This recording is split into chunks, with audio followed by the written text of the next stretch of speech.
Welcome to a special edition of Music and Medicine. I'm your host, Dr. Moshe Lewis. I am delighted, ecstatic, and honored to be joined by Pastor Alvin Love. The work that he has done in the ministry, but also in drawing couples together and helping them stay together, has really touched me and was one of the main reasons I wanted to have the opportunity to speak to him today. And I'm so happy and appreciative that you were willing to give us some time this evening. Thank you. Absolutely. Glad to be here. Sure. One of the things we love to do is kind of just look back a little bit through time, maybe go to a small city in Detroit, a young Mr. Love growing up, and understand some of the inspirations and some of the people, places, and things that sort of helped maybe shape not only your career, but your love of the Lord and ultimately your decision to go into ministry ultimately. Well, like you said before, I was raised in Detroit, Michigan.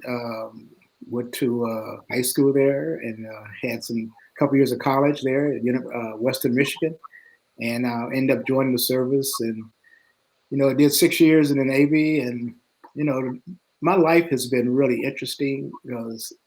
It's gone in ways and directions that I never had planned. Okay. Right. When I got saved when I was let's say 82, got married in 84 to, as you know, Cece Winans, and my life has never been the same after that. God has us both on a journey that's been pretty exciting. And 10 years ago, we started a church, 2012. That's been really the most exciting chapter of my life, because it's a spiritual life. It's a spiritual journey.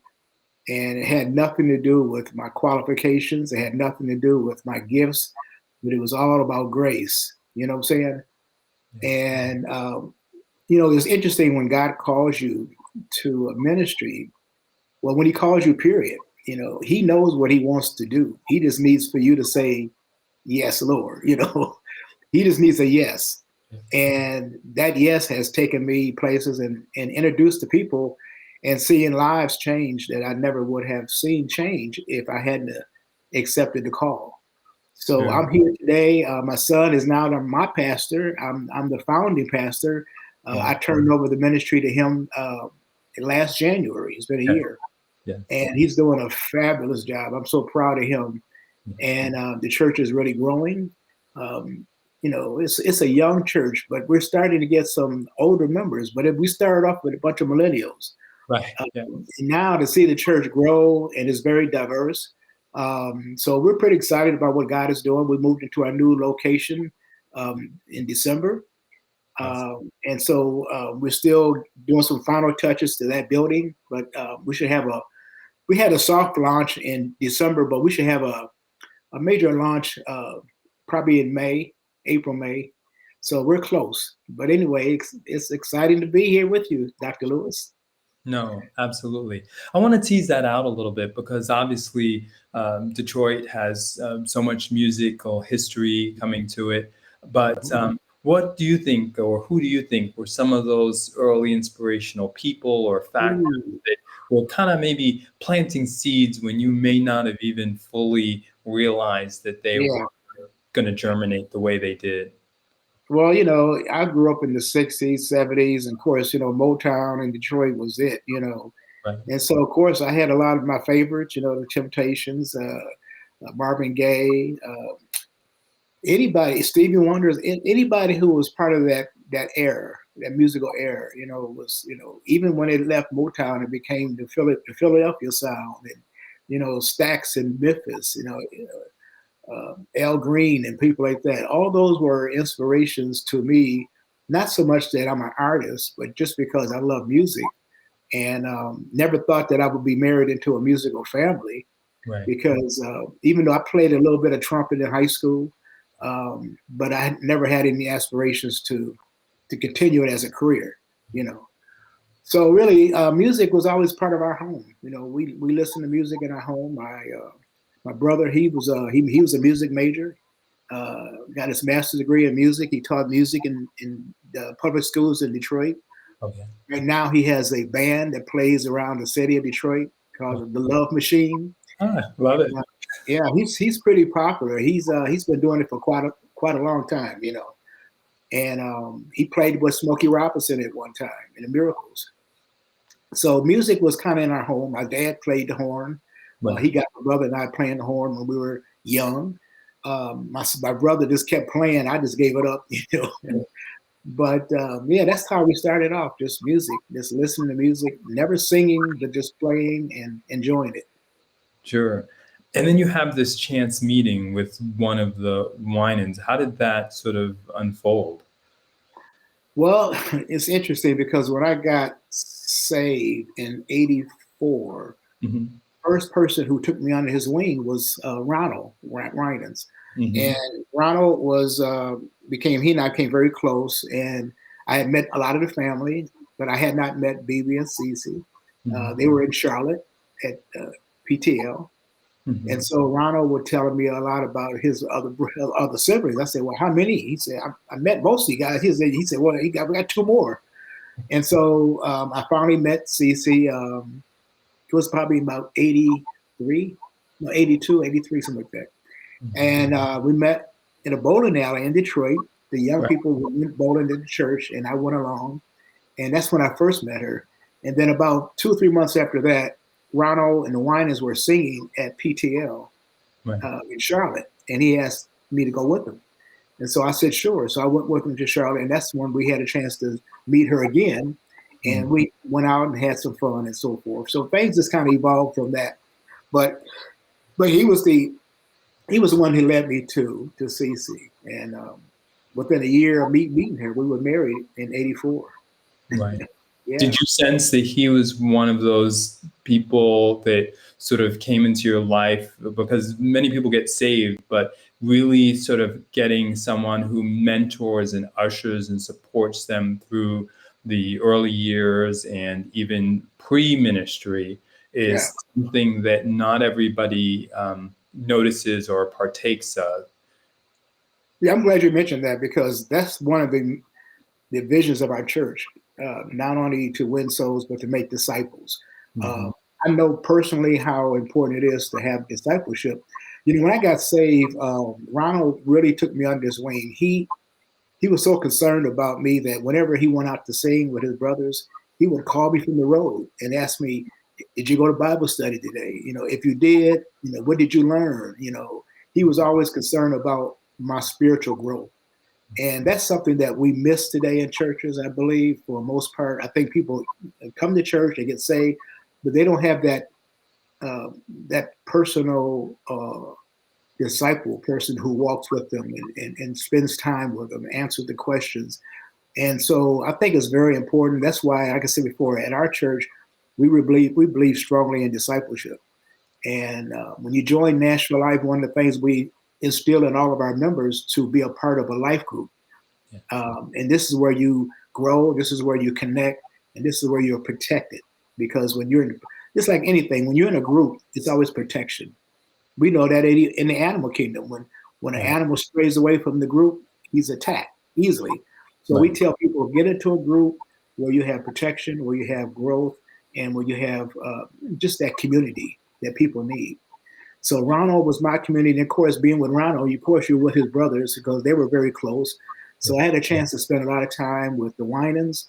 I was close to Mom and Pop Winans, still very close to the family, of course. But he was instrumental in me staying rooted and grounded at the church. And so, so discipleship is absolutely necessary for any person who accepts Jesus Christ as their Lord and Savior. Absolutely. You dropped a piece of history that I did not miss, having worked with veterans since the 90s, 94 to be exact.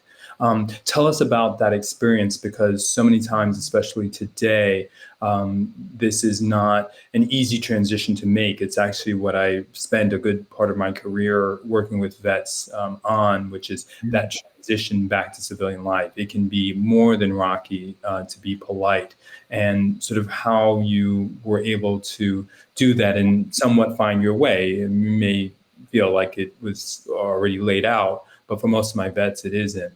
Talk to us a little about that period. Well, yeah, when I got discharged in 74, I had trained as electronic technician in the service.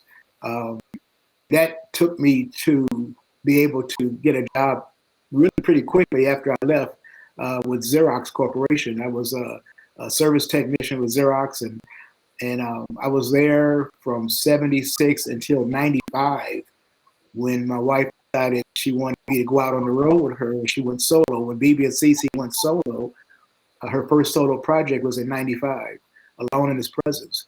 And she asked me, what, she almost like pulled me away. But she said, I want you to come out on the road with me. And I'm like, to do what? I can't sing. I don't play an instrument. But she said, I just needed you there as my covering. And I see now how important that is because, see, before, BB was her covering on the road. But when she went solo, she asked me to come out there with her. So that's when I left Xerox after 19 years. But the transition from the service to civilian life, it wasn't that difficult because I wasn't like in a combat zone, or I didn't have any situation where it was any trauma. I was stationed over in Japan. I was stationed in the Philippines, so I didn't go on a ship even though I was in the Navy. Right. And so when I got discharged, I went, applied for a job at Xerox and got hired in only because of the skill level that I had obtained when I was in the service. So that prepared me for my job with Xerox. Right. So, like you said, a very interesting and different type of a path, and take us sort of through that transition into the ministry, because, like you said, we were in the military, and then now with a Fortune 500 company at the time, and then household name for sure, even still to this day, and then ultimately transitioning from there to sort of being on the road and taking on managerial responsibilities. How did the ministry evolve, and how did your walk with the Lord become even deeper? Well, like I said before, actually, I got saved through a young lady at one of my accounts that I was going to. I was preparing a machine, and she wanted me to purchase a ticket to her church banquet. And so I said, sure. So I went to the church banquet, and at the banquet, I was able to be introduced to her pastor, who, of course, inspired my life, led me to the Lord, and it just so happened to be the same church that the Winans went to, and that's how I ended up meeting Ronald. Mm-hmm. So it was through my job at Xerox that I ended up meeting the pastor of the church, who led me to the Winans family, and so that was the transition that brought me into the ministry. Of course, I wasn't in the ministry; I was just saved. Sure, right. But that part happened later on. I mean, that was like from that point until 2012. That a lot happened in that period that led me to, and I don't know how much time you have for me to really explain to people how I was able to go from Xerox to be a pastor. Now I can do really quickly and tell you. What happened is that when I was on the road with Cece in 95, right. She asked me, she said, because I was always been very shy. I was always in the background, never wanted to speak into a group. Yeah. And so she said, I want you to start praying for the group before we go out on stage. Yeah. And I said, really? I said, you mean like pray out loud? She said, yeah. So anyway, so we would all come together, and at first my prayers were like really quick, But then she started encouraging me. She said, you got to come on, And so I started praying more and praying more, and it became easier. And then after that, she said, well, I want you to do a devotion before we go out. I said, man, like bring a message? She said, yeah.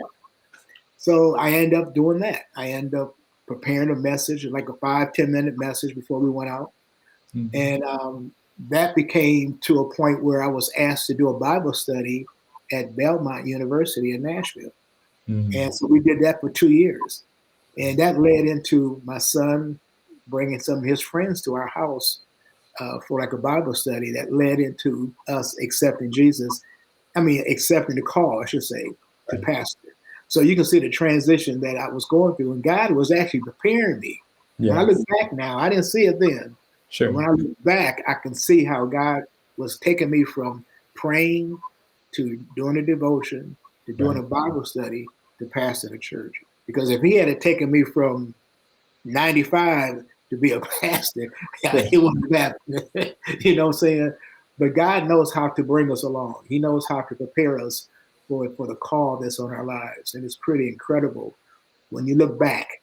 You don't see it at the time, but when you look back and start looking at the steps that God takes you through, then you can really see that he had his hand on my life.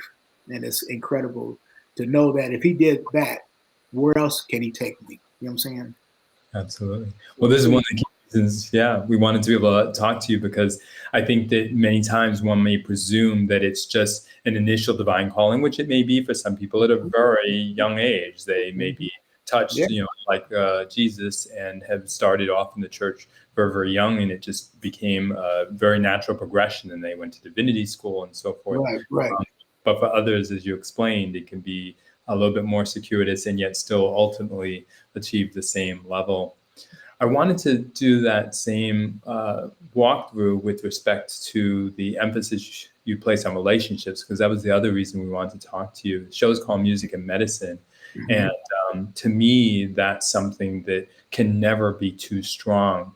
And I remember pointing out to you that I was really struck by your statement that essentially it took about 10 years of marriage really for us to kind of, get our footing, know each other, figure it all out, or begin to think we were figuring it out. Talk to us a little bit about sort of what that milestone and just what relationships in general mean to you, and how you emphasize them in the church. Well, first of all, Cece and I, we're going on 38 years in June. So we've had a great marriage, I can tell you. But I really believe that God has used our marriage to be a segment in our church. Like I said before, when we started our church, there was nobody married. It was all young people in their 20s. And now to see how many married couples we have in our church, I must have married roughly 25 people in the 10 years.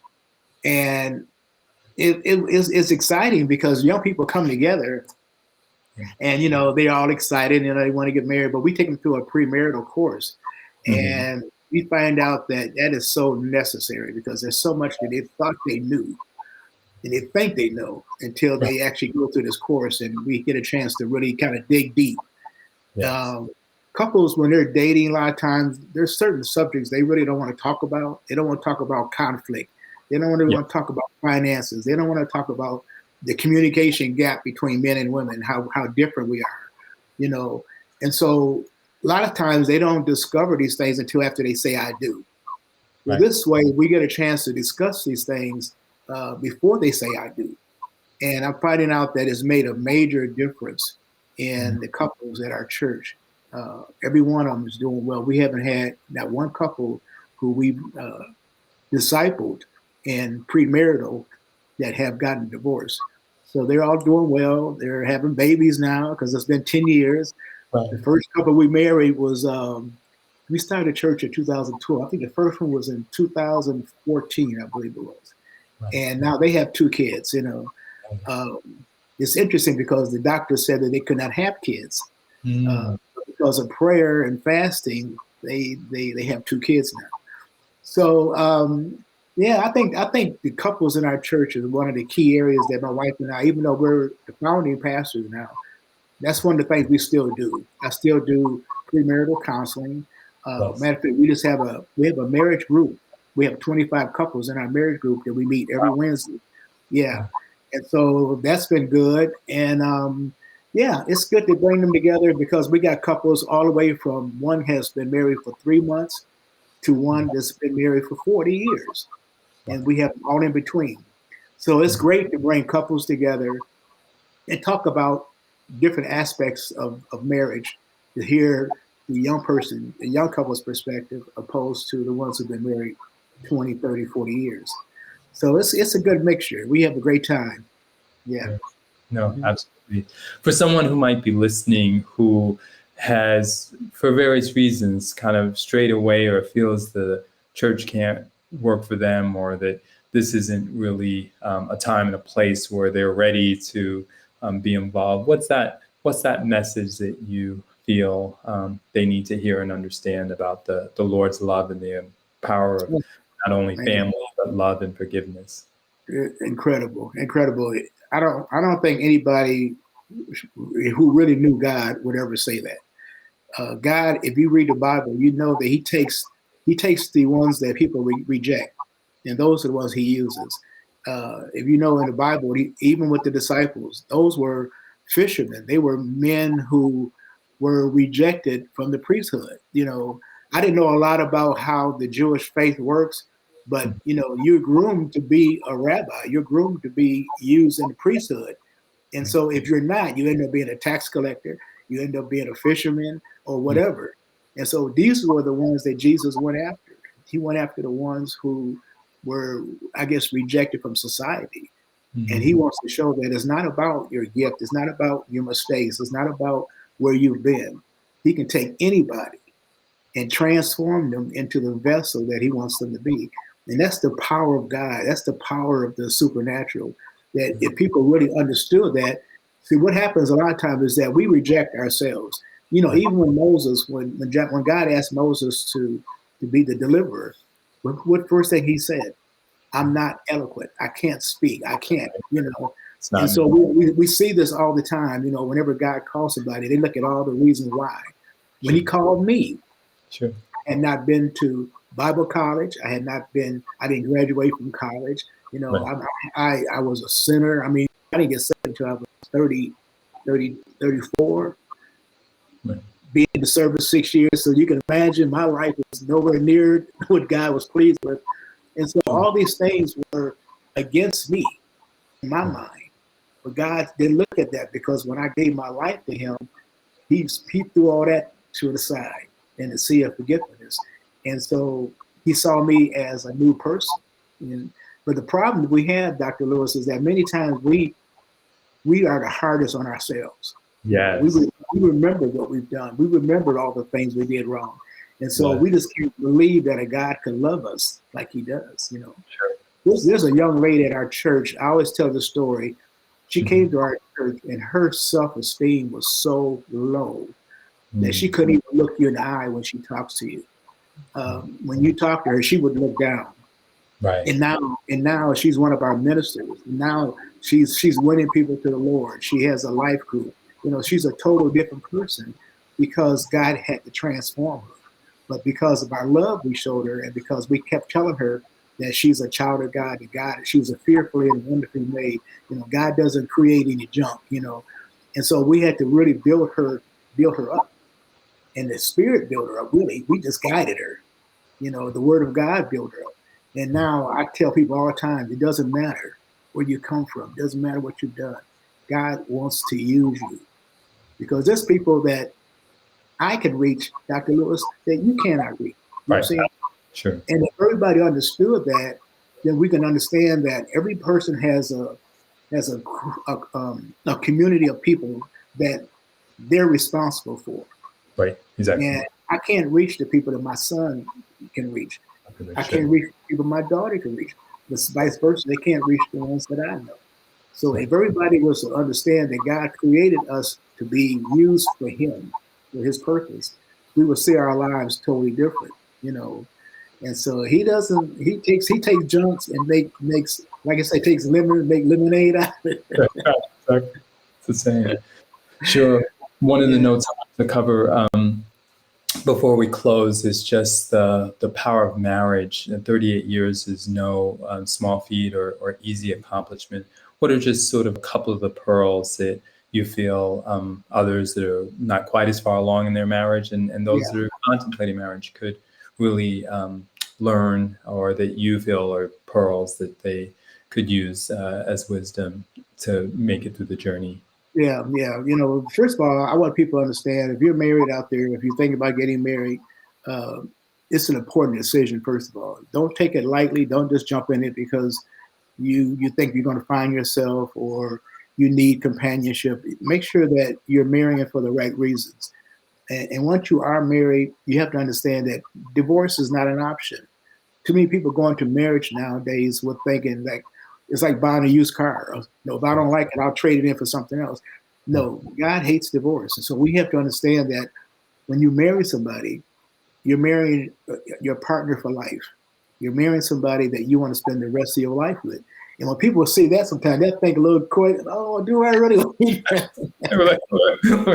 Do an inventory again. Yeah, I mean, if you're looking at it just from the external, Sure. you're not getting all of it, because it's really the internal that really makes the person. You know what I'm saying?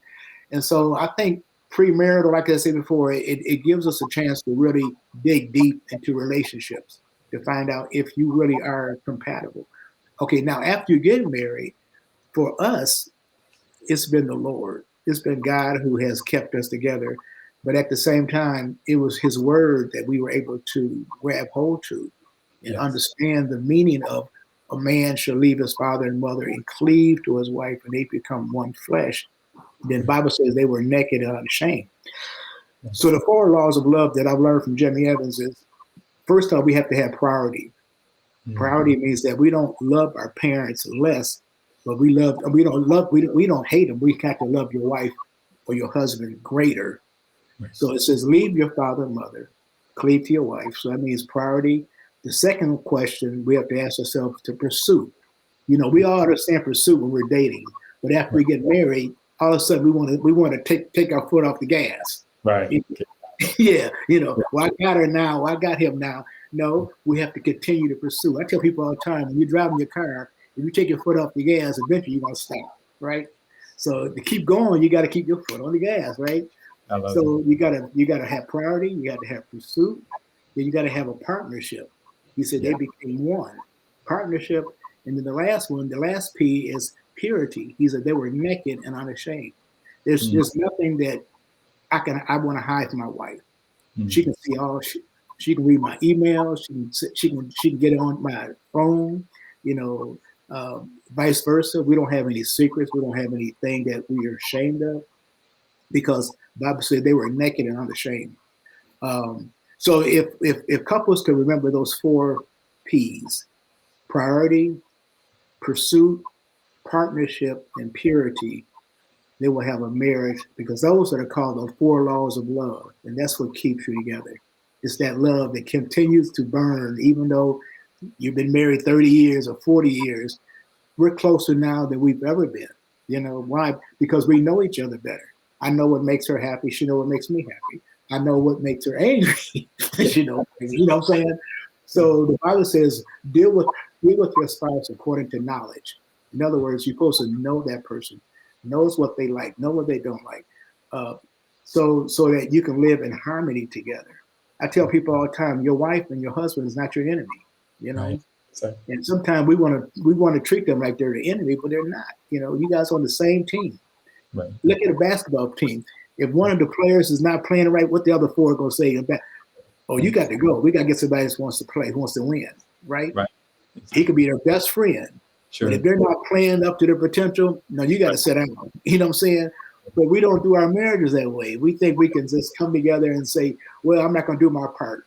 Oh, right. Okay. No. We're going to do this together, So I love teaching couples in marriage. I love to see couples, because the enemy, his job is to try to bust us up. Exactly. And God's purpose is to keep it together. So anytime, anything that comes into your marriage, I tell couples, I don't care if your mom, your dad, your brother, anybody that comes in and tries to do this, tell them, see ya, see ya. Because if they're not keeping you guys together, they're causing you guys to break up. And that's not God. That's the enemy. Yeah. Sure. I love it. Well, we've certainly been able to go to church tonight, and this is why we wanted to have you on, Pastor Love. I don't think we could talk about love. I mean, it's in your name. It's in the work that you've done. It's in your relationship. It's in your very essence. And now you feel very comfortable, clearly, being able to not only help people understand this, but also usher people through the process, because it's easy for people to think that they get it. But I feel like you sort of explained with these forms of really understanding love, that it has layers, and this is stuff that has to be developed and understood over time and nurtured. And I am so appreciative that you're willing to. I'm going to say this to Dr. Lewis. I think it's important for them to hear too, is that marriage doesn't mean that you're not going to have challenges. Yes. Offense comes after everybody, but the Bible tells us how to deal with offense.